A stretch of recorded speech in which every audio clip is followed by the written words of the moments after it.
Hello traders, welcome back to the forex trading journey. तो पिछले video में हमने समझा कि ऐप्स ओपन करते हुए जो पेयर्स एंड ब्रोकरेज स्टफ्स हैं क्या हैं और कैसे काउंट होते हैं। अब समझते हैं ट्रेड एरिया या बोल लीजिए पोर्टफोलियो एरिया। तो ये पोर्टफोलियो एरिया, यहाँ कुछ टर्म्स हैं जो शो हो रहे हैं। एक एक करते हुए समझते हैं कि ये क्या है और कैसे काम आते हैं। First is balance.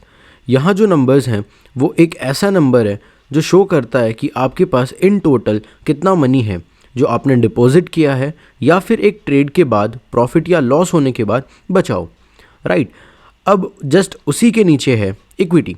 ये सिमिलर टू बैलेंस है, मगर ये एक ऐसा कैलकुलेशन है जहाँ पर हमें कैपिटल, इन टोटल कैपिटल होगा प्लस ओपन पोजीशन या एक ट्रेड होगा जो रनिंग होगा, उसमें जो भी प्रॉफिट या लॉस चल रहा होगा उसमें वो कैपिटल प्लस होकर ऐड होकर शो होता है। Third term is margin. यहाँ आपको मार्जिन के 3 टर्म्स दिखेंगे, लेकिन पहले समझते हैं कि मार्जिन होता क्या है। मार्जिन एक ऐसा टर्म है जो कि एक कॉस्ट है, लाइक किसी भी लॉट साइज़ या किसी भी पेयर को ख़रीदने के लिए यूज़ होता हो। किसी भी लॉट साइज़ या किसी भी पेयर को बाई एंड सेल करने के लिए कॉस्ट लगता हो। लाइक एक चॉकलेट है, उसको बाई करने के लिए हमें एक कॉस्ट देना होता है, लाइक 5 रुपीज़ या 100 रुपीज़। एग्जैक्टली सेम मार्जिन होता है। ये डिफ़र करता है पेयर्स एंड उनके लॉट साइज़ के अकॉर्डिंग। हर पेयर की कॉस्ट वैल्यू अलग होती है और सबको याद रखना इज़ वेरी डिफ़िकल्ट, राइट। तो इसी वैल्यू को काउंट करने के लिए हमारे पास हर ब्रोकर्स, जितनी भी ब्रोकर्स हैं, वो एक कैलकुलेशन टूल या बोल लीजिए कैलकुलेटर प्रोवाइड करती है। As example OctaFX margin calculator, Exness margin calculator, etcetera. तो हम चलते हैं क्रोम पर और देखते हैं कि ये टूल कैसे काम करते हैं। तो अब क्रोम पर आने पर हम यहाँ पर यूज़ करेंगे ऑक्टाएफएक्स मार्जिन कैलकुलेटर। तो यहाँ पर ये फर्स्ट ऑप्शन है ट्रेडिंग कैलकुलेटर, इसको हम ओपन करेंगे और जैसे ही हम यहाँ पर देखेंगे तो हमारे पास ऑप्शन आ जाएगा ऑक्टा ट्रेडर, ऑक्टा MT5। हमें इससे कोई मतलब नहीं है। हम यहाँ पर आ जाएंगे सिंबल पर और यहाँ पर हम सर्च कर लेते हैं XAUUSD, लाइक गोल्ड। तो हम गोल्ड की वैल्यू देखेंगे तो हम बाई करेंगे गोल्ड की एक लॉट साइज़ को। तो यहाँ पर हम देखेंगे कि उसी एक लॉट साइज़ को बाई करने के लिए हमें कितना फ़ीस लगेगा, उसकी पिप वैल्यू कितनी होगी, यानी हर एक पिप के मूवमेंट में हमें कितना चेंज देखने मिलेगा। रिक्वायर्ड मार्जिन ये है कि हमें कितनी फ़ीस देनी होगी। तो हम यहाँ पे कैलकुलेट पे क्लिक कर देंगे और यहाँ पर हमारे पास आ गया, जो वैल्यू आया वो है कि हमारे को लगेगा $660। समझ लीजिए कि $661 लगेंगे एक लॉट साइज़ को बाई करने के लिए गोल्ड को। ट्रेडिंग फ़ीस एक ऐसी फ़ीस हो जाएगी जो कमीशन होगी कि हमें इस लॉट साइज़ को बाई कराने के लिए जो कमीशन चाहिए। लेकिन यहाँ पे ऑक्टाएफएक्स कोई भी फ़ीस नहीं लेता, तो हमें ये चीज़ काउंट करने की कोई ज़रूरत है नहीं। सिर्फ हमें रिक्वायर्ड मार्जिन देखना है कि अगर हमारे पास $660 नहीं है तो हमें एक लॉट गोल्ड को बाई करने नहीं मिलेगा। कोई भी अकाउंट बैलेंस है तो वो एक लॉट बाई नहीं कर सकता। तो हमें एक लॉट बाई करने के लिए या तो $1000 या तो $700 ऐसे अपने अकाउंट्स पर रखना होगा। तो आई होप आपको मार्जिन समझ आ गया होगा। तो अब मार्जिन के बाद समझते हैं अकाउंट लेवरेज, क्योंकि हमने पिछले वीडियो में देखा कि हमने एक लेवरेज सेटिंग को छोड़ा था। तो लेवरेज आखिर फॉरेक्स ट्रेडिंग में होता क्या है? लेवरेज एक ऐसा मनी होता है कि हमें एक ब्रोकर हेल्प करता है ताकि हम अपने अकाउंट से ज़्यादा एक ट्रेड को ऑन कर सकें। लाइक अगर हमारे अकाउंट में $100 है तो हम $1000 के अकाउंट साइज़ में जितने लॉट्स खोल सकते हैं वो हम $100 के अकाउंट में भी खोल सकें। तो इसीलिए अकाउंट एक लेवरेज सेटिंग प्रोवाइड करती है जिसमें वो अपने रिस्क पर हमें ट्रेड्स को ऑन करने देती है। तो ये जो लेवरेज साइजेस होते हैं वो डिपेंड करता है 1:1, 1:100 एंड 1:500, ऐसे ही करके बहुत सारे ट्रेड्स, ऐसे ही बहुत सारे साइजेस जिसमें अकाउंट लेवरेज एक ब्रोकर अपने तरफ से हमें प्रोवाइड करता है कि हम उसमें से कितना अमाउंट इन्वेस्ट कर सकें अपनी तरफ से, ताकि आप एक बड़े लॉट साइजेस को अपने अकॉर्डिंग ओपन कर सकें। जितना कम लेवरेज साइज़ होगा उतना कम अमाउंट का आप लॉट साइज़ ओपन कर पाएंगे। लेकिन जैसे ही आप लेवरेज साइज़ को बढ़ा देंगे, लाइक 1:1000, इसमें आप $1000 के अकाउंट में जितने लॉट साइजेस ओपन कर पाएंगे उतने लॉट साइजेस इस $100 अकाउंट में भी ओपन कर सकते हैं। और ये अकाउंट साइज़ के लेवरेज को डिफ़र करने से हमारे अकाउंट्स पर भी बहुत तरीके से इफ़ेक्ट करता है, जिसमें मार्जिन रिक्वायर्ड पर भी इफ़ेक्ट आता है, जैसे कि अगर हम 1:1 रखेंगे तो हमें मार्जिन जो रिक्वायर्ड होगा वो बहुत ज़्यादा होगा। जैसे ही लेवरेज को बढ़ा देंगे हमें अकाउंट पर बहुत कम फीस देना होगा, कमीशन या फिर एक मार्जिन जो हमें लॉट साइजेस को इंक्रीज़ करने में हेल्प करेगा। इस चीज़ को समझने के लिए हम चलते हैं क्रोम पर, जहाँ पर हम मार्जिन कैलकुलेटर से ये देखेंगे कि हमें कितने लॉट साइजेस ओपन करने मिलेंगे लेवरेज बढ़ाने या कम करने से। तो हम समझ सकते हैं एक क्रोम के प्रॉफिट कैलकुलेटर या फिर किसी भी मार्जिन कैलकुलेटर के टूल पर जाकर, जहाँ पर हमें ये समझ आएगा कि हमें कितने फंड्स लगने वाले हैं अगर हम अकाउंट के लेवरेज सेटिंग्स को चेंज करेंगे। तो चलते हैं क्रोम पर और यहाँ पर हमने सर्च किया हुआ है ऑक्टाफेक्स मार्जिन कैलकुलेटर। यहाँ पर हम मार्जिन कैलकुलेटर पर जाएंगे और देखेंगे कि जितने भी लेवरेज सेटिंग्स हैं उसको चेंज करने से हमें कितने मार्जिन रिक्वायर्ड चेंज होंगे। तो यहाँ पर हम सिम्बॉल्स ले लेंगे XAUUSD। तो यहाँ पर हम सिंबल ले लेंगे XAUSD और अकाउंट करेंसी रहने देंगे USD। यहाँ पर हमें मिलेगा लेवरेज सेटिंग। ये लेवरेज सेटिंग हम समझ चुके हैं कि होता क्या है। तो यहाँ पर हम देखेंगे इसके ऑप्शंस। यहाँ पर हमें बहुत तरीके के ऑप्शंस मिलेंगे। तो हम चूज़ करेंगे पहला 1:1। यहाँ पर लॉट साइज़ हम रखेंगे 1:1, एक स्टैंडर्ड लॉट साइज़। अब देखेंगे कि हमें रिक्वायर्ड मार्जिन कितना मिलने वाला है। तो अगर हम लेवरेज सेटिंग्स को 1:1 रखेंगे, इसका मतलब ये कि जितने भी अमाउंट का जो गोल्ड होगा वो हमें खुद से बाई करना पड़ेगा एक लॉट साइज़ को ओपन करने के लिए। तो यहाँ पर आप रिक्वायर्ड मार्जिन देखिए, यहाँ पर आएगा रिक्वायर्ड मार्जिन $6 लाख। तो ऑलमोस्ट समझिए कि $7 लाख का आपको एक लॉट साइज़ बाई करने मिलेगा। क्या इतने पैसे हमें किसी भी फर्म्स या किसी भी खुद के कैपिटल से लेने मिलेगा? नहीं। तो इसीलिए ब्रोकर्स अलाउ करते हैं आपको अपने तरफ से रिवॉर्ड देने के लिए, उसे कहते हैं लेवरेज। तो अब अगर हम इसी चीज़ को सेटिंग्स पर आ जाएंगे, maximum setting that is 1:1000 means यहाँ पर जितने भी पैसे बचेंगे वो आपकी ब्रोकर्स आपको खुद से अलाउ कर देगी। तो अगर हम लेवरेज सेटिंग 1:2000 रखेंगे तो आप देखिए कि आपको रिक्वायर्ड मार्जिन आ जाएगा 663 मीन्स बाकी जितनी भी वैल्यू होगी वो एक ब्रोकर खुद अपनी तरफ से लगा लेगी और आपको सिर्फ एज अ रिक्वायर्ड मार्जिन देना होगा $663, जो कि $6 लाख $7 लाख से बहुत ही कम है, राइट। तो इसी यूज़ को हम कहते हैं लेवरेज सेटिंग्स को चेंज करना। तो आई होप आपको लेवरेज सेटिंग भी मतलब समझ आ चुका होगा। तो अब अगर आप लॉट साइजेस इसके अकॉर्डिंग बढ़ा लेंगे तो ये समझिए कि आपको लॉसेस भी उतने ही फेस करने पड़ेंगे जितना आपको प्रॉफिट मिलेगा। तो लेवरेज सेटिंग को आप अपने तरफ से खुद से मैनेज करिए कि आपको कितने लॉट साइजेस खोलने, क्योंकि बाय चांस अगर कोई भी और हैक या फिर जितने भी केसेस में आपके लेवरेज सेटिंग आपको बहुत हेल्पफुल होंगे, क्योंकि आपके लेवरेज ज़्यादा होंगे तो लॉट साइजेस कोई भी ईजिली आपके लॉट साइजेस को इंक्रीज़ कर सकता है। लेकिन अगर आप खुद से मैनेज कर रहे हैं तो आपको ये पता है कि आपको लॉट साइजेस कितने रखने हैं, राइट। तो इसी चीज़ के लिए हम लेवरेज सेटिंग को बहुत ही माइनरली सेटिंग्स पर जाकर चेंज कर सकते हैं, जो कि आपके अकाउंट सेटिंग्स पर, हिडन सेटिंग्स पर ही मिलेगा। अब मार्जिन के बाद आता है फ्री मार्जिन। फ्री मार्जिन मतलब वो वैल्यू जो ये शो करेगी कि आपके टोटल इक्विटी में लॉस या प्रॉफिट होने के बाद भी आप कितने लॉट्स और ख़रीद सकते हो, लाइक एवरेज बाई या सेल या और कोई भी ऑर्डर्स। इन फ्यूचर्स ये वैल्यू जब तक ट्रेड ऑन हो या क्लोज हो हमेशा शो करेगी, ताकि आप अपने और ऑर्डर्स एग्जीक्यूट कर सको।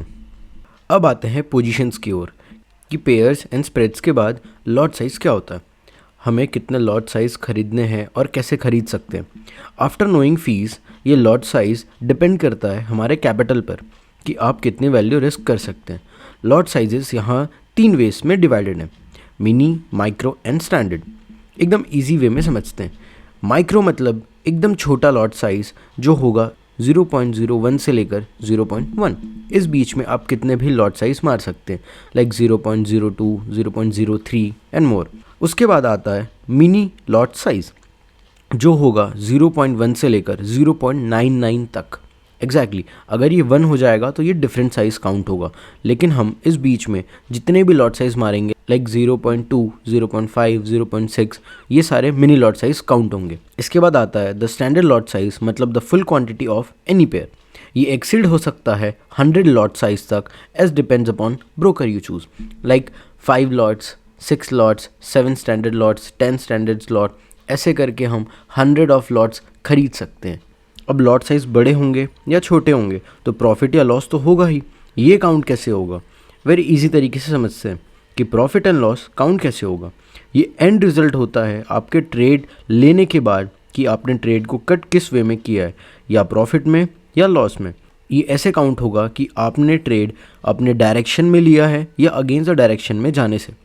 इसको काउंट करने के लिए भी कैलकुलेटर यूज़ करेंगे बिकॉज ये सारे पेयर्स में डिफरेंट वैल्यू शो होता है, तो ये याद रखना काफ़ी डिफ़िकल्ट होता है। तो आइए समझते हैं एग्जाम्पल से। तो हम चलते हैं क्रोम पर और क्रोम पर लिखेंगे ऑक्टाफिक्स प्रॉफिट कैलकुलेटर।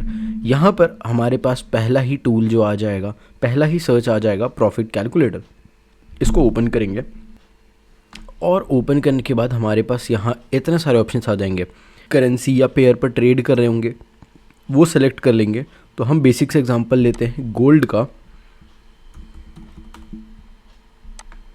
और यहाँ पर अकाउंट करेंसी तो यूएसडी में ही होगा। पीरियड इन डेज मतलब कितने ड्यूरेशन के लिए आप होल्ड करेंगे। होल्ड करने का इन द सेंस आएगा कि स्वैप, इसको हम आगे पढ़ेंगे कि स्वैप होता क्या है। तो यहाँ पर हम लॉट साइज़ देखेंगे, तो हम स्टार्टिंग लॉट साइज़ यूज़ करेंगे माइक्रो लॉट साइज़। तो हम यहाँ पर माइक्रो लॉट साइज़ टाइप कर देंगे 0.01। अब यहाँ पर हम प्राइस देखेंगे कि हम मार्केट को कर क्या रहे हैं, तो हम यूज़ करेंगे बाई, हम बाई करेंगे। तो अब यहाँ पर बाई करेंगे तो ओपन प्राइस क्या है? ओपन प्राइस ऐसे प्राइस जहाँ पे हमें उस पेयर को ख़रीदा है। तो एज्यूम करते हैं कि हमने उसे ख़रीदा 2600 पे और हमारा जो प्राइस आ गया हमें दे दिया उसने $10 का प्रॉफिट, इन द सेंस 100 पिप्स का मूवमेंट आ गया। तो हमें प्रॉफिट कितना मिलेगा? तो हम कैलकुलेट कर देंगे। यहाँ पर अगर हम कैलकुलेट करेंगे तो हम 0.01 साइज़ पे $10 के मूवमेंट में $10 एज अ प्रॉफिट अर्न कर लेंगे। तो ये हुआ सबसे माइक्रो लॉट का प्रॉफिट। इसी में अगर हमें और रिस्क करना है तो हम इसे और इंक्रीज़ कर सकते हैं एज माइक्रो से मिनी लॉट्स। तो मिनी लॉट साइज़ में जाने के लिए हम यहाँ पर इसको इंक्रीज़ कर देंगे लाइक 0.1। यहाँ पर सेम चीज़ सेम ड्यूरेशन पर अगर हम कैलकुलेट करेंगे तो हमें प्रॉफिट कितना मिलेगा। तो हम इसे करेंगे कैलकुलेट। तो यहाँ पर आप देखेंगे कि आपको मिनी लॉट्स पर सेम ड्यूरेशन यानी $10 के मूवमेंट में आपको मिल जाएगा $100 का प्रॉफिट। तो अब आई होप आपको लॉट साइज़ और प्रॉफिट का ड्यूरेशन समझ आ रहा होगा। If you by gold in a standard lot size तो आपको कितना प्रॉफिट मिलेगा। तो let's put this into a standard lot size that is 1.00। तो अगर हम सेम प्राइस को बाई करेंगे तो हमें कितना प्रॉफिट मिलेगा? That is $1000। अगर सेम मूवमेंट मार्केट में आ रहा है 100 पिप्स और आपने बाई किया हुआ है 1 लॉट साइज़ यानी एक स्टैंडर्ड लॉट साइज़, तो आपको प्रॉफिट होगा $1000 का। ये तो हो गई बात प्रॉफिट की। अगर आपने बाई किया है तो या तो प्राइस आपके डायरेक्शन में जाएगा या तो आपके अगेंस्ट। तो लॉस आप कैसे काउंट करेंगे? एग्जैक्टली अगर हम इसी चीज़ को सेल कर दें यानी प्राइस आपके अगेंस्ट में चले जाए, लाइक अगर आपने बाई किया हुआ है 2600 पे और प्राइस $10 के डिफरेंस प्राइस यानी और नीचे चले जाए लाइक 2590, तो आपको लॉस कितना होगा? तो यहाँ पर आप देखेंगे कि आपको लॉस हो जाएगा $1000 का। तो इतने लॉस को फेस करने के लिए आपके पास इतना कैपिटल भी होना चाहिए। तो मैं एक छोटा आरआर बताता हूँ आपको, रिस्क रिवॉर्ड, जिसमें हम कैलकुलेट करेंगे कि हमें कितना लॉट साइज़ को रखना है। हमारा एक बेसिक सा रिस्क रिवॉर्ड होता है, वो है 1:3, जिसमें हम 300 पिप्स का रिस्क लेते हैं। तो 300 पिप्स के लिए हम इसको लेते हैं 2597 और इसको करते हैं बाई। तो यहाँ पर हमें $300 का रिस्क लेना है और प्रॉफिट लेना है $900 का। तो ये हम रिस्क रिवॉर्ड के चैप्टर पर पढ़ेंगे। तब तक के लिए आप अपने रिस्क साइज़, अपने प्रॉफिट साइज़ को कैलकुलेट करने के लिए लॉट साइज़ यहाँ से कैलकुलेट कर सकते हैं और मनी अकॉर्डिंग अपने लॉट साइज़ को बाई कर सकते हैं। अब हमने जैसे पढ़ा पीरियड इन डेज पिछले ही एग्जाम्पल में, इसका मतलब क्या होता है? इसे कहते हैं स्वैप, मतलब वो कॉस्ट जिसको हर ब्रोकर्स चार्ज करते हैं ताकि अगर आप एक ट्रेड को होल्ड करेंगे एक दिन से ज़्यादा, लाइक इंट्राडे से ज़्यादा, तो बहुत सारे ब्रोकर्स उसे स्वैप के रूप में काउंट करते हुए चार्ज लेते हैं। बहुत सारे ब्रोकर्स तो स्वैप लेते भी नहीं हैं, लेकिन बहुत सारे क्या मैक्सिमम ब्रोकर स्वैप लेते हैं। ये वो फीस है लाइक हाउस मेंटेनेंस चार्ज। वैसे ही हाउस को मेंटेन करने के लिए जो चार्ज लगता है, वैसे ही स्वैप है कि एक ट्रेड को दूसरे दिन के लिए होल्ड या बहुत टाइम के लिए होल्ड करने के लिए जो चार्ज लगता है, उसे ब्रोकरेज फीस में एज अ स्वैप काउंट करते हैं। ये चार्ज डिफ़र कर सकता है क्योंकि हर ब्रोकर्स अपने अकॉर्डिंग चार्ज करते हैं, तो वो आप उनके रूल बुक्स में पढ़ सकते हैं कि किस ब्रोकर ने कितने charges as a swap count किए हैं। अब स्वैप के बाद आते हैं कमीशन पर। ये तो रीड करके ही समझ आ रहा है कि कमीशन क्यों चार्ज होता है। हाँ जी, ये एक ऐसा चार्ज है जो कॉस्ट है हर एक ट्रेड को एग्जीक्यूट करने के लिए ब्रोकर्स आपसे लेती हैं।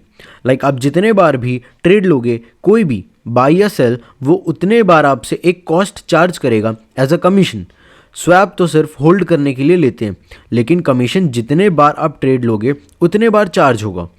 फिर अगर होल्ड कर लिए तो स्वैप एंड कमीशन दोनों मिला के काउंट होगा और एक कॉस्ट जो आएगा वो आपको एज अ फीस देना पड़ेगा। ये commission as a trading fees की तरह भी काउंट होती है। बहुत सारे ब्रोकर्स तो कमीशन लेते भी नहीं है। अब बोलोगे वाह यार, ये तो बहुत अच्छी चीज़ है कि कमीशन तो ले ही नहीं रहे, लेकिन एक हिडन बात बताऊं, वो फीस तो आपसे कैसे भी करके कवर अप कर लेंगे। लाइक किसी भी वे में, या तो वह हैवी स्प्रेड्स हो जाएंगे, या तो हैवी स्वैप्स हो जाएंगे, या समहाउ न्यूज़ के टाइम पर ट्रेड्स पर स्लीपेज लगाकर वो आपसे कवर अप कर लेंगे। तो अब आई होप आपको सारे बेसिक टर्म्स समझ आ गए होंगे, like spreads, commissions, swaps and many more.